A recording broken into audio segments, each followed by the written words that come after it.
அனைவருக்கும் மாஸ்டர் அகாடமியின் அன்பு வணக்கம். இந்த சம் பாத்தீங்கன்னா டிஎன்பிசி குரூப் 2ல 2024 கேட்ட சம் தான். இதை எப்படி சால்வ் பண்றது பத்தி பார்ப்போம். இதுக்கு நான் ஆல்ரெடி ஷார்ட்ஸ் வீடியோ போட்டேன். ஓகேங்களா? ஷார்ட்ஸ் வீடியோல அந்த அளவுக்கு விரிவா சொல்ல முடியல, அதனால நான் ஃபுல் வீடியோ போடுறேன். ஓகே, வாங்க வீடியோக்கு போவோம்.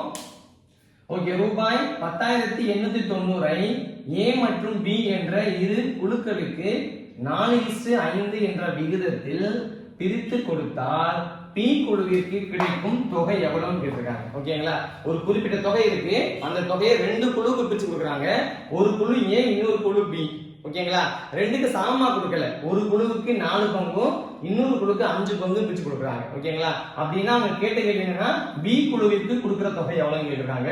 அப்ப ரெண்டையும் கூட்டுங்க பார்ப்போம். ரெண்டையும் கூட்டினா எனக்கு 9 வந்துருமா?